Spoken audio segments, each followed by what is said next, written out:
Para Tribuners dan pencinta channel Sekolah Birokrasi, jumpa lagi kita di channel Sekolah Birokrasi.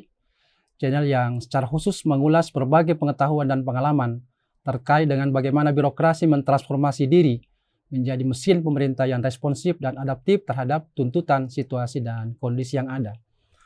Para Tribuners dan pencinta channel Sekolah Birokrasi, kali ini kita akan membahas sedikit mengenai kapan tipe kepemimpinan transformatif diterapkan di dalam birokrasi dan di dalam situasi yang seperti saat ini terjadi.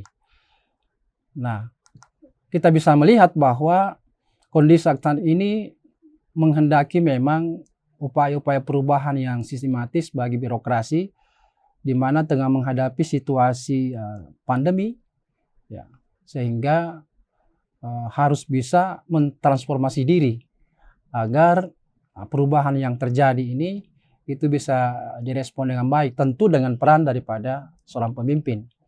Jadi ketika memutuskan bahwa harus membangun pemerintahan seperti yang sekarang ini, akibat daripada disrupsi juga misalnya, karena industri 4.0 menjadi sebuah kenyataan yang dihadapi sekarang, dan pemerintah harus mampu menjadi katalisator yang baik bagi tumbuh kembangnya dunia industri.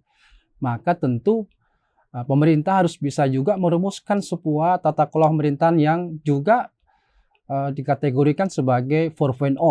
Nah, artinya memang harus sedemikian rupa cara-cara kerja ke depan dan saat ini harus mengikuti pola-pola yang dikehendaki dengan merespon kondisi yang ada dengan tentu style birokrasi yang relevan.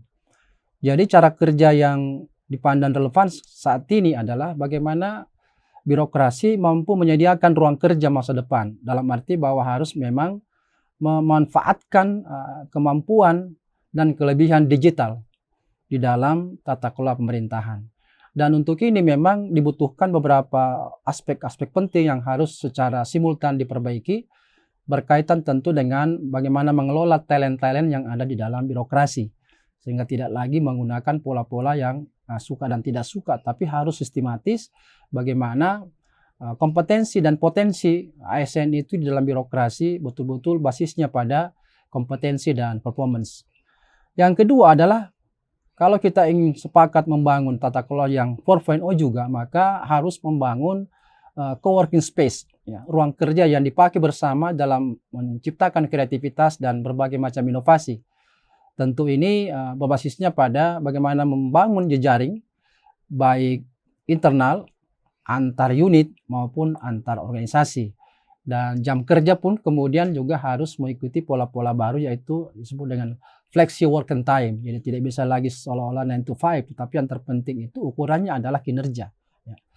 Yang ketiga saya kira faktor penting adalah bagaimana teknologi yang sedemikian baru ini dan dibutuhkan upaya penyesuaian, sehingga perlu membangun teknologi-teknologi yang mempermudah masyarakat di dalam mendapatkan akses maupun pelayanan kepada mereka gitu. Nah, sehingga muncul sekarang apa yang disebut dengan super apps atau super aplikasi gitu, yang dimana pemerintah sudah harus masuk dalam kategori dalam pelaksanaan electronic government itu yang disebut dengan seamless atau full integration. Jadi satu saja aplikasi yang diinginkan masyarakat sudah dapat mendapatkan pelayanan multi pelayanan dari pemerintah. Selain itu, secara internal harus juga mampu membangun capacity building, baik secara individu, tim, maupun organisasi. Dan yang terpenting juga adalah tata kerja. Bagaimana merekayasa ulang proses bisnis atau dalam arti lain ketatalaksanaan agar supaya seluruh resources yang ada itu bisa dioptimalkan. Tentu dengan cara-cara simplifikasikan struktur organisasi.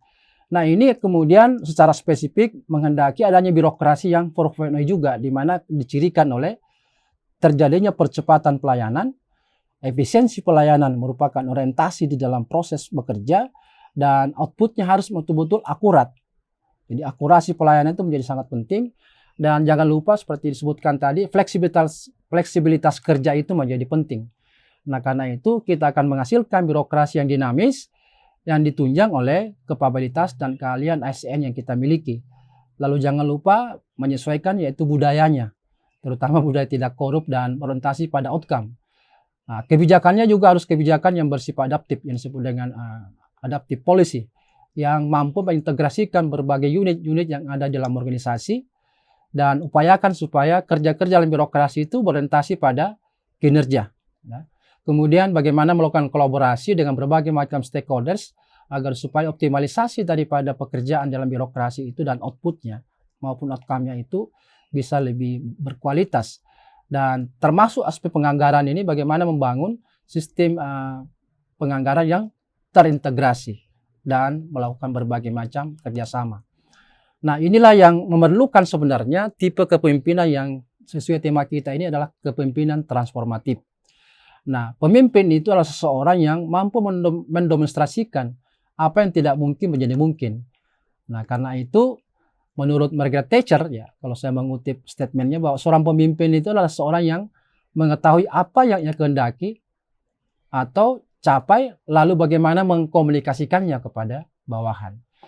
Anda akan sukses hanya jika Anda mengetahui apa yang Anda lakukan dengan benar dan Anda mengetahui bagaimana cara dilaksanakan dengan baik oleh pegawai. Karena itu, dalam konteks ini, bagaimana mentransformasi dari situasi kondisi yang banyak dihadapi pemerintah, tidak hanya terkait dengan pandemi, tetapi juga disrupsi, sehingga kepemimpinan yang memiliki gaya transformasional itu menjadi sangat tepat untuk digunakan. Nah, kepemimpinan transformasional ini, itu para bawahan ketika berhadapan dengan pimpinan, itu merasa ada kepercayaan, ada kekaguman dari pegawai terhadap pimpinan, muncul kesetiaan dan rasa respek atau hormat terhadap pemimpinnya. Dan bawahan kemudian itu akan termotivasi melakukan lebih dari apa yang diharapkan oleh pemimpinnya. Nah, efektivitas kepemimpinan transformasional ini terjadi itu karena melihat dirinya sebagai agen perubahan. Jadi pemimpin seperti ini melihat diri sebagai agent of change gitu. Memiliki visi jauh ke depan tentang mau dibawa kemana organisasi, sehingga dia seorang visioner, berani mengambil risiko tetapi bukan sembrono, memiliki kapabilitas untuk mengartikulasikan nilai-nilai inti yang memandu dirinya dalam pengambilan keputusan dan kebijakan. Kepemimpinan seperti ini juga memiliki keterampilan kognitif yang luar biasa dan keyakinan di dalam mempertimbangkan sesuatu sebelum mengambil suatu tindakan.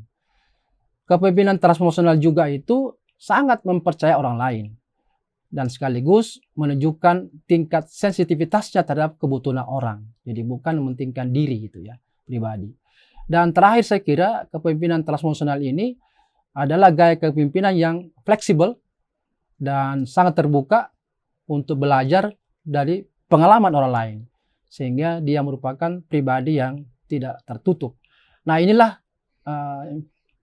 hal penting yang disampaikan keterkaitan antara situasi dan kondisi sekarang ini yang menghendaki adanya tata kelola pemerintahan yang 4.0, kemudian juga birokrasi yang 4.0, dan itu membutuhkan seorang yang memiliki kepemimpinan untuk mentransformasi kesemuanya itu menjadi sesuatu yang mungkin terjadi. Inilah sekilas mengenai posisi kepemimpinan transformasional dalam situasi dan kondisi pandemi maupun disrupsi saat ini.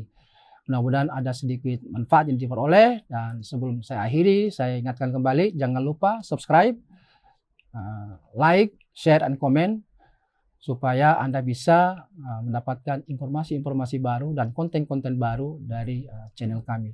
Sekian, sampai ketemu di lain tema. Salam reformasi birokrasi.